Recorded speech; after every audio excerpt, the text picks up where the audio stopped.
the penalty, and I know too well our Nigerian teams are not too good in penalty. So I don't want to pray, and I don't want to visit that we will find ourselves in penalty. I pray before coming here. I pray God, please let us not find ourselves in penalty, because with what we saw last time in our qualifiers with DR Congo, it's a total mess. Okay, so let's talk about the Nigerian Super Eagles coach Eric Shelley. So far, so good.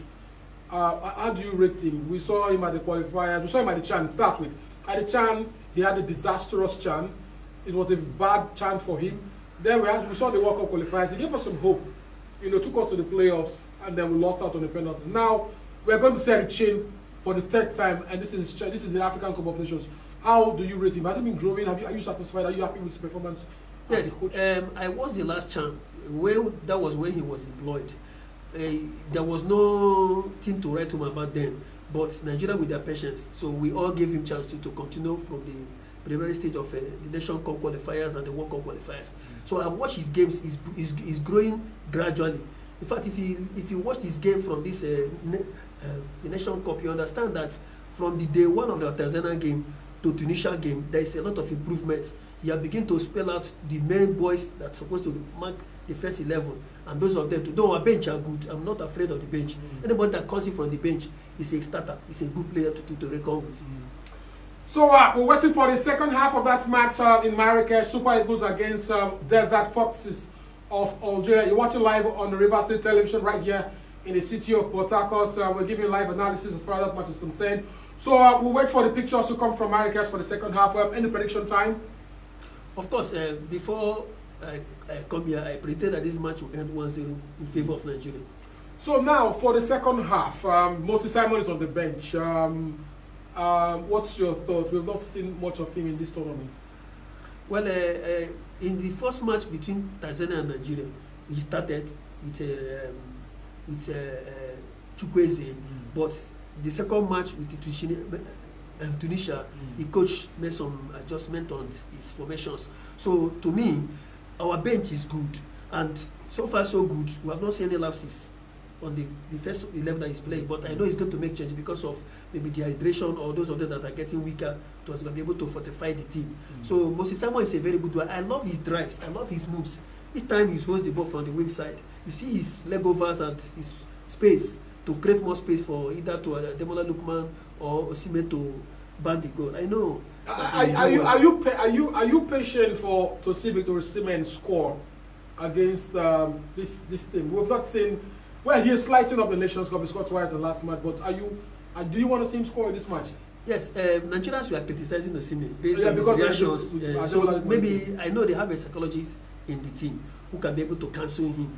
So maybe that boo they gave to him is equally affecting him. But though he has not gotten much of the time to play, but he has missed one critical chance, another one to where he let the pass. So, but that issue we have with Lookman, to me, I'm not a psychologist, but it's a little bit affecting his technicality.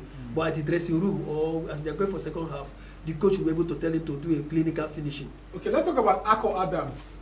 This guy just came to the AFCON. We saw him at the World Cup qualifier. We didn't see much of him.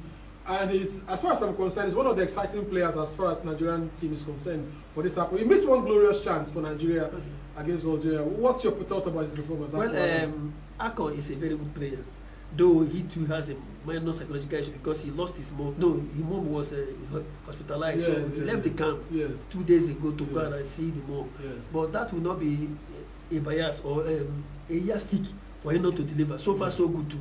We have seen him to have missed one chance, but I don't want to record him that he's not doing well. He's doing well.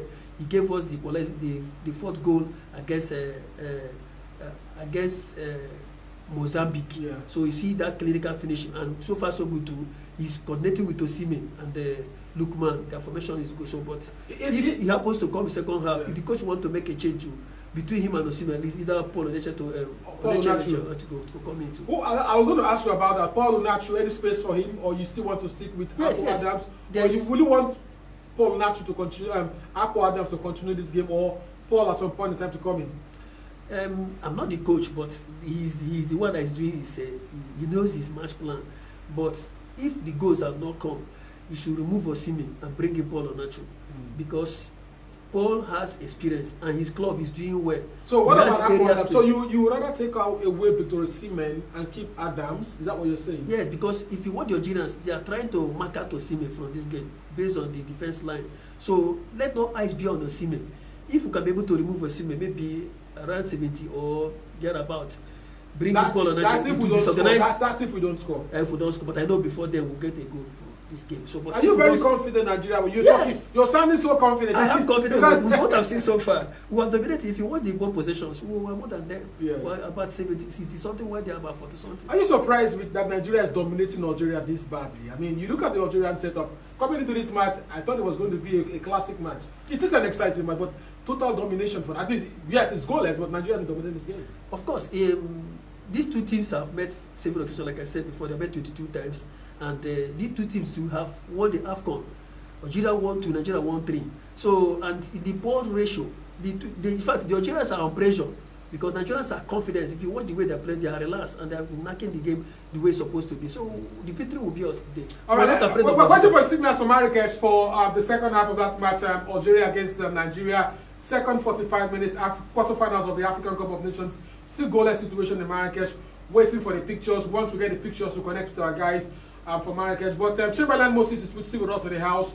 Former special advisor to local government chairman of Oyibo in Rivers State here on sports and youth. Still with us. Victor Osimhen and Riyad Mahrez, two of